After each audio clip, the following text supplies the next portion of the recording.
Hai guys, assalamualaikum warahmatullahi wabarakatuh. Aku baru pindahan dari kamar lama ke kamar baru. Emang kamar lama sempit sih ya menurut aku, tapi aku kayak laki banget karena ada mbak-mbak yang pindah kamar, terus kamarnya bagus, maksudnya lebih luas, jadi akhirnya aku pindah. Tapi, aduh alis gue separuh doang. Tapi kali ini aku kayaknya akan membuat live yang bermanfaat. Maksudnya nggak cuman ngobrol-ngobrol, tapi mungkin ngobrol-ngobrol yang bermanfaat ya. Tentang apa ya? Mungkin tentang gimana caranya keterima kerja kali ya. Mungkin ini sekarang belum ada yang nonton, aku bacot aja. Tapi kalau misalnya nanti setelah di save ada yang nonton, bagus. Judul dari live kali ini adalah gimana caranya kita bisa keterima kerja. Karena guys, jujur cari kerja itu atau bisa diterima kerja itu nggak mudah ya. Aku mengalami ngelamar sana sini tapi nggak keterima gitu. Karena kan kalau kita misal habis lulus atau akan segera lulus itu kan butuh banget kerja ya. Kita nggak bisa nganggur lama gitu, nggak bisa, emang harus kerja gitu. Dan ada beberapa tipsnya sih menurut aku. Tips lulus kerja itu sebenarnya dimulai pada saat halo, ada yang nonton guys, aku lagi pengen share gimana caranya cepet dapat kerja. Aku mau sharing aja. Jadi aku termasuk yang telat dalam ngerjain skripsi. Maksudnya lulusnya tuh nggak 4 tahun tapi 4,5 tahun. Tapi jujur sebelum aku lulus itu udah kerja, jadi ngerjain skripsi sambil kerja.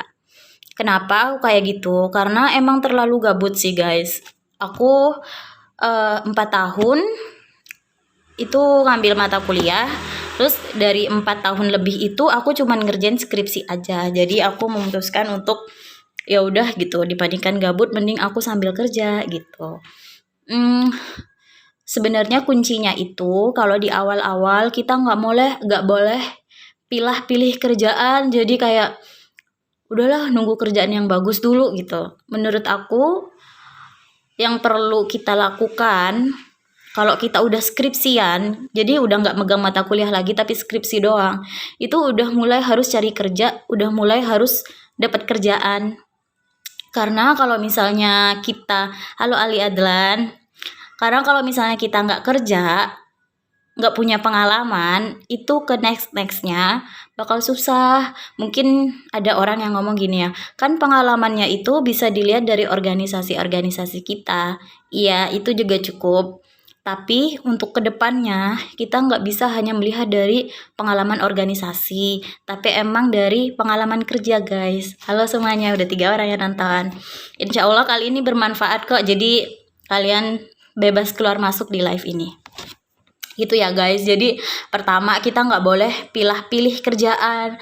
Jadi pas aku ngerjain skripsi belum lulus itu aku daftar kerja di mana aja gitu. Kebetulan temen aku itu nawarin kerjaan kayak mau nggak gitu jadi enumerator. Kalau kalian nggak tahu enumerator itu kita yang ngumpulin data gitu loh guys, kayak ada penelitian kita yang ngumpulin data. Nah itu kan otot banget ya selain komunikasi, tapi itu kerjaan otot gitu, kita harus capek. Tapi kita harus ngelakuin itu untuk pengalaman gitu.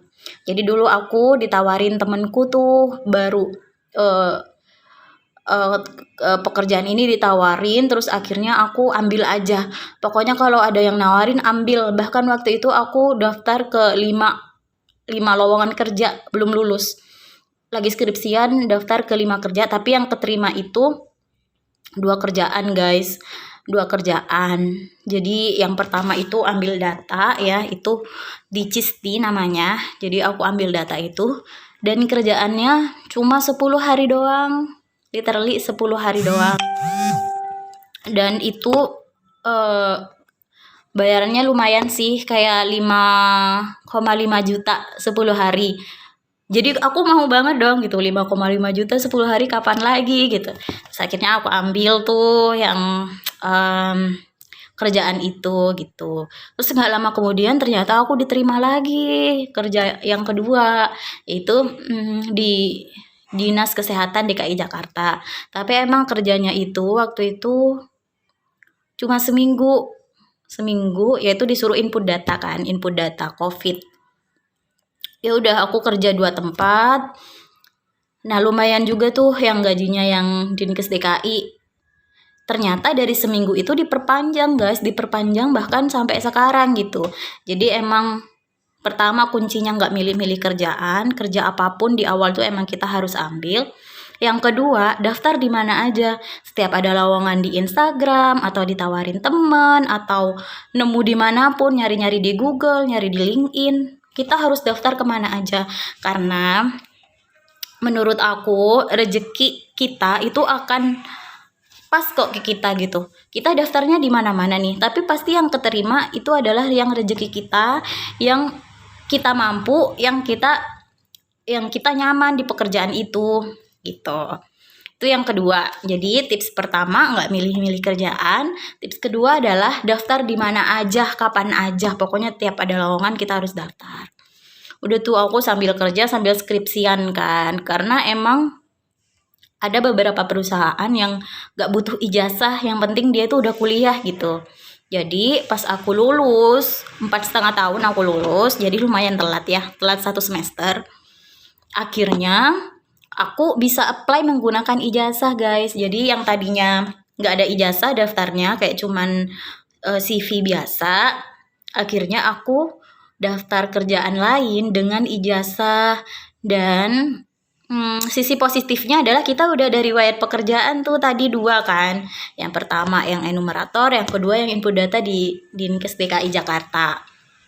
Nah, kalau udah megang pengalaman kerja itu, of course kita akan lebih mudah untuk mendaftar ke pekerjaan yang lain karena kita udah ada riwayat pekerjaan. Jadi bisa dilihat, oh anak ini ternyata ini ya udah ada pengalaman kerja, bahkan sebelum lulus dia udah kerja.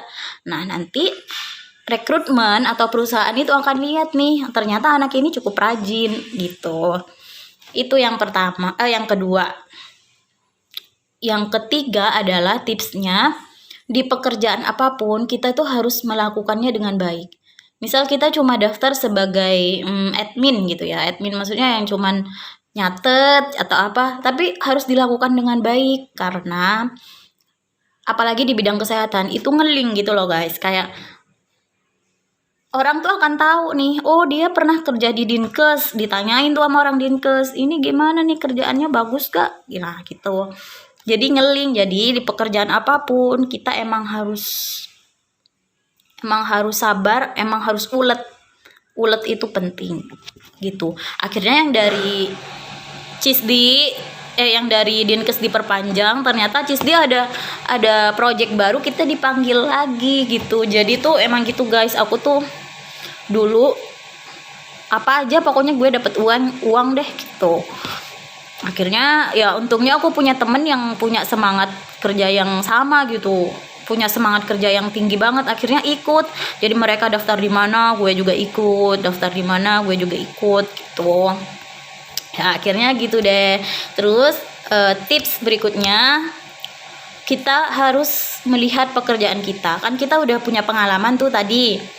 Dan berikutnya kita harus cari pekerjaan yang satu lini atau satu linear gitu dengan kita. Misal aku di bidang kesehatan, aku nggak bisa tuh, masa aku jadi enumerator terus sih, pencari data terus. Kan aku di bidang kesehatan, jadi aku harus cari pekerjaan yang ngeling. Jadi kalau kita udah berhenti di kerjaan itu, di berikutnya tuh kita akan gampang gitu satu kerjaan gitu. Misal awalnya aku jadi kerja di Dinkes DKI kan, bisa jadi di Kementerian Kesehatan berikutnya, atau bisa jadi di berikutnya di NGO kesehatan. Pokoknya harus ngeling, karena kalau nggak ngeling, misal dia masa dari kerjaan jadi di di restoran terus tiba-tiba ke hotel, tiba-tiba ke sini, itu kan nggak ngeling ya. Jadi itu dia tips ketiga, harus ngeling dari pekerjaan kita. Kalau kita di bidang kesehatan ya udah terus di bidang kesehatan, karena kita harus mengasah kemampuan kita kan gitu. Terus akhirnya aku cari-cari kerjaan lagi kan, itu kayaknya udah puluhan ribu gue. Enggak sih, itu alay. Aku kayaknya itu daftar udah berkali-kali gitu loh guys, kayak kemana-kemana. Aku pernah di rumah sakit UI untuk apa namanya, untuk jadi admin vaksin. Jadi orang yang vaksin COVID, aku yang nyatetin. Pokoknya apa aja deh gue kerjain. Aku tuh waktu itu double job berarti, jadi kerja di 2 tempat. Terus akhirnya udah tuh di mana-mana aja daftar gitu. Terus aku punya pengalaman pahit. Jadi aku daftar di Kementerian Kesehatan waktu itu sebagai sebagai data officer COVID. Jadi dia itu yang ngerekap data COVID gitu. Udah nih, tips kelima adalah kita nggak boleh pelit sama orang. Jadi aku tuh tipe orang yang kalau punya loker, aku akan share ke semuanya, teman-teman aku di grup-grup, supaya kita bareng-bareng suksesnya.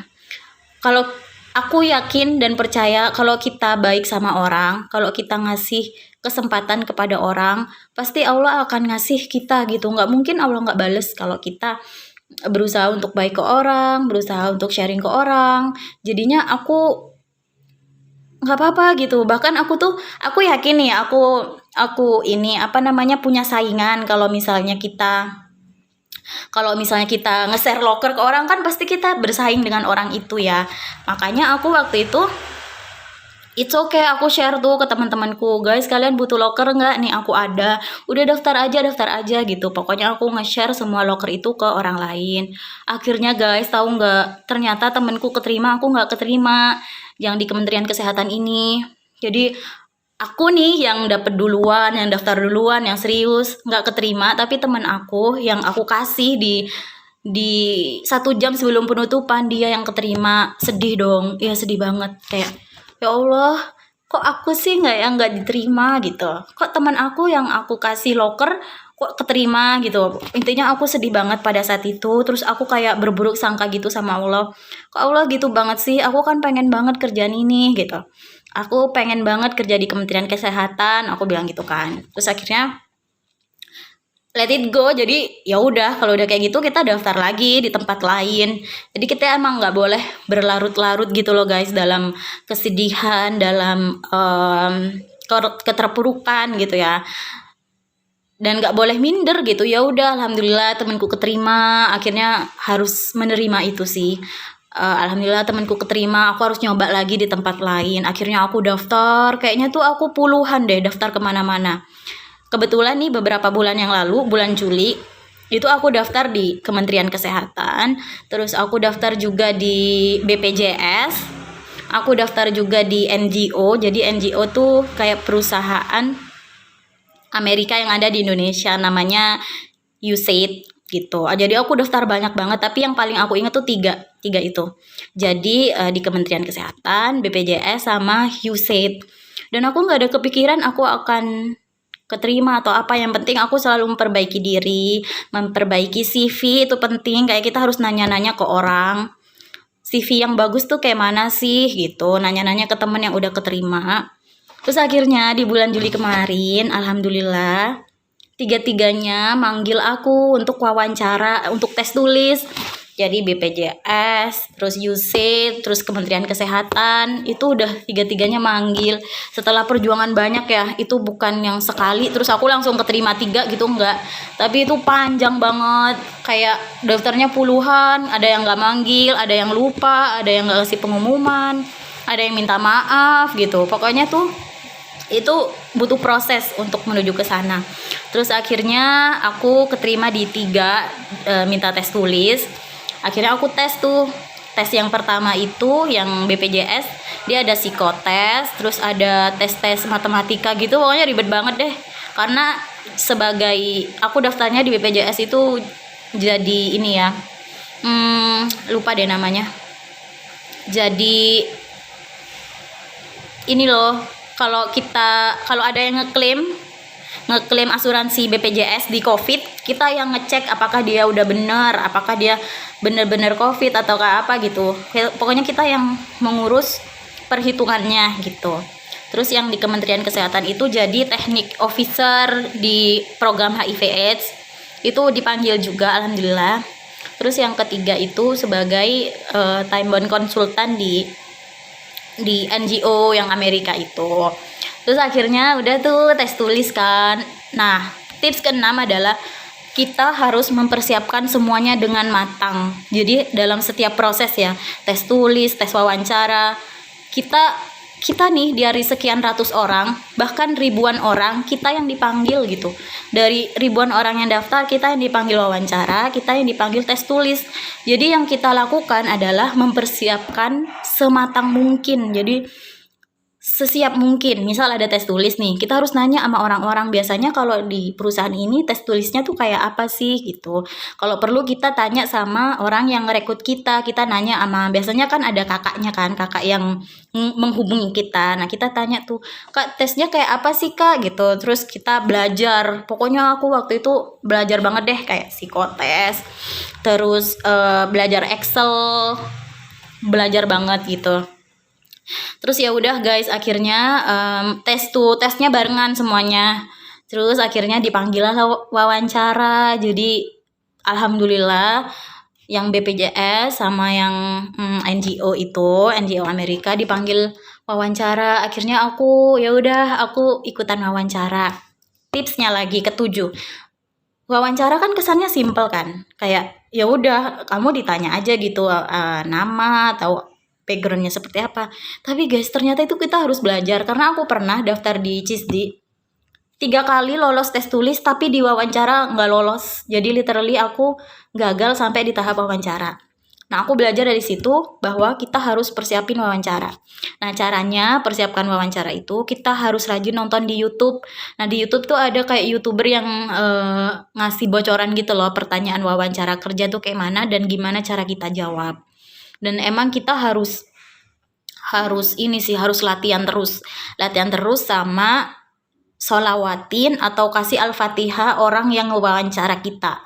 Jadi biasanya aku gitu. Jadi kalau misal ada mau wawancara nih, aku cari tahu nama yang wawancara itu, atau kalau nggak tahu ya bilang aja khususan HRD gitu misal. Ya udah aku al-fatihain tuh orang itu supaya dia merasa senang melihat kita, merasa senang kalau dengar suara kita sama jawaban kita gitu. Terus ya udah akhirnya aku tes wawancara ya udah akhirnya ya Allah alhamdulillah banget tuh guys, 3-tiganya aku diterima. Yang tadi yang Kementerian Kesehatan, terus BPJS, terus yang NGO Amerika. Nah, di tahap ini kita harus memilih. Dan memilihnya tuh nggak boleh egois gitu loh. Oh, mana nih gaji yang paling tinggi gitu. Nggak bisa. Kita harus cari pekerjaan yang emang kita suka, emang linear, dan nggak apa-apa mikirin gaji, tapi kita dapat apa dari pekerjaan itu gitu. Nah, aku milihnya adalah yang NGO Amerika karena di sana itu kita akan benar-benar diajarin banyak hal gitu, ilmu-ilmu baru yang nantinya ini tuh akan kebawa ke berikutnya. Jadi kalau kita ngelampirin di CV, kita udah tahu tambahan ilmu baru atau skill baru. Jadi itu yang aku pikirin. Ya emang alhamdulillahnya juga emang gaji dia yang tinggi, tapi bukan itu yang harus kita cari, tapi emang apa sih yang kita dapetin, ilmu apa yang kita dapetin gitu. Terus akhirnya ya udah alhamdulillah udah kayak gitu guys, perjalanan panjang, butuh proses ya, mungkin sampai sekarang aku masih belajar terus ya, nggak yang wah udah nyampe sini nih ya, nggak kayak gitu. Karena kita tuh kalau terlalu happy, terlalu jumawa, itu tuh takutnya kebalik gitu loh guys. Kan karena hidup itu berputar ya, roda, kadang kita di atas, kadang kita di bawah, kadang kita di samping, kadang di mana. Jadi emang berproses dan emang kita harus berbagi sih. Kita nggak boleh nggak berbagi sama orang. Kalau kita berbagi sama orang, kalau kita lagi susah, Allah akan bantu kita. gitu. Jadi nih kalau sekarang ada loker-loker, udah tuh aku share sama siapa nih temanku yang belum kerja siapa ya. Aku share kemana-mana supaya kita bareng-bareng bisa kerja bareng-bareng, sukses sama-sama. Gitu. Nggak ada yang nonton ya udah. Gue cuman mau sharing supaya live kali ini live yang at least bermanfaat ya, nggak cuman ngomong doang gitu. Itu guys, thank you udah nonton. Wah, ada pelangi. Thank you udah nonton. Aku akan nge-save video ini. Jadi kalau kalian pengen nonton lagi, tips gimana caranya dapat kerja, keterima kerja, atau abis lulus tuh ngapain sih? Kata orang kan, alah, apaan sarjana, nanti juga kerjanya di dapur gitu kan. Enggak kok gitu, kalau kita mau berusaha, kalau kita mau mencoba untuk ngaju, meskipun kita perempuan, nggak apa-apa. Toh di tempat kerja nggak akan dibedakan. Kalau perempuan gini deh, kalau cowok gitu deh, nggak ada. Yang penting kita perform, yang penting kita melakukan yang terbaik di tempat kerja kita, nggak akan dipandang kita cewek kah, cowok kah. Penting kita sama-sama bareng maju ke depan, gitu ya. Thank you udah nonton live aku kali ini. Semoga bermanfaat. Nanti kalau misal ada pertanyaan, kalian tanyain aja di sini dan kalau bisa aku jawab, akan aku jawab. Kalau nggak bisa ya mungkin bisa dicari sama-sama. Bye. Assalamualaikum warahmatullahi wabarakatuh.